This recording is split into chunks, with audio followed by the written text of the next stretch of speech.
Olá, crianças! Sejam bem-vindos à nossa aula de ciências.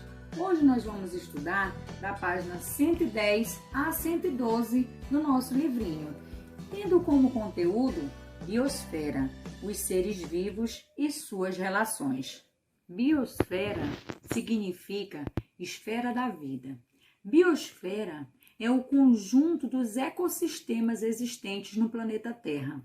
Compreende todos os seres vivos do planeta, sejam os seres vivos existentes nas mais profundezas do oceano, nos locais quentes, até mesmo nos locais frios, fazem parte da biosfera, tanto os seres vivos do planeta, quanto os ambientes que eles se relacionam. Para sobreviver, as espécies tanto de animais como de vegetais precisam se relacionar entre si e com o meio em que vive. Do contrário, não existiria vida. Por exemplo, eu não posso pegar um pinguim que é acostumado, que ele vive em um ambiente frio e querer que ele sobreviva a um ambiente quente, Vai ser praticamente impossível que ele sobreviva. Assim como eu não posso pegar um vegetal, uma planta que vive na beira de um igarapé e querer plantá-la, levar para casa para poder plantá-la em um vaso na minha casa. Ela também não sobreviverá por muito tempo. Por isso é necessário que haja essa relação, tanto dos animais quanto dos vegetais, entre si e entre o ambiente em que eles vivem. Ao conjunto de todas as populações que vivem em determinado ambiente, chamamos de comunidade.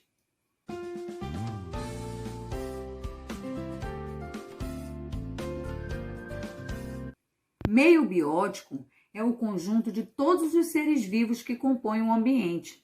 Já o meio abiótico é o conjunto dos seres não vivos que compõem o ambiente.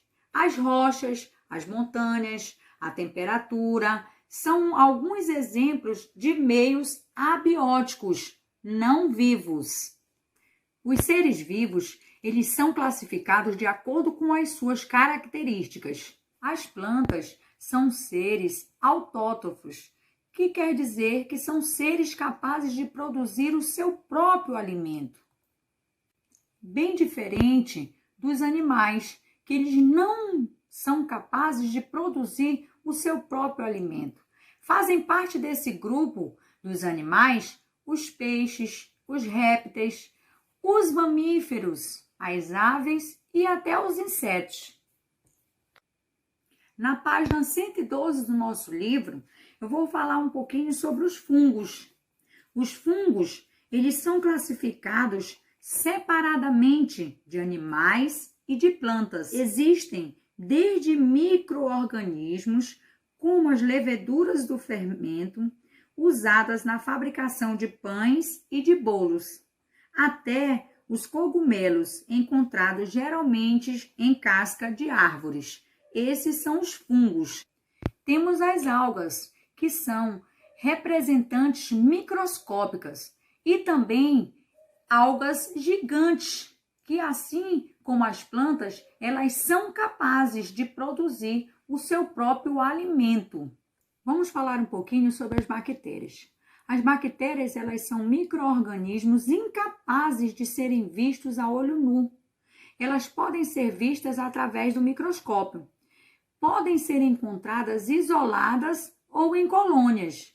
As bactérias, elas se adaptam aos mais diversos ambientes, sejam eles nos mares, nos rios, no solo, no ar e até mesmo no interior de seres vivos. E por fim, vamos falar sobre vírus. Vírus são seres microscópicos, geralmente menores do que as bactérias. Para se multiplicar, o vírus ele precisa se hospedar no corpo de um ser vivo. Como está acontecendo, no Brasil e no mundo, essa pandemia de quem? Do coronavírus. É um vírus. Se não tiver hospedeiro, não há como esse vírus se propagar. Por isso, todo o tempo é reforçado. Fiquem em casa, para que esse vírus não encontre um hospedeiro e logo, logo nós possamos nos reencontrar. Essa foi a nossa aulinha de hoje de ciências, na qual nós falamos um pouco sobre biosfera, os seres vivos e suas relações. E como tarefinha de para casa, você vai fazer da página 113 à página 115 como uma forma de reforçar o seu aprendizado acerca do nosso conteúdo. Um forte abraço, fiquem com Deus, se cuidem!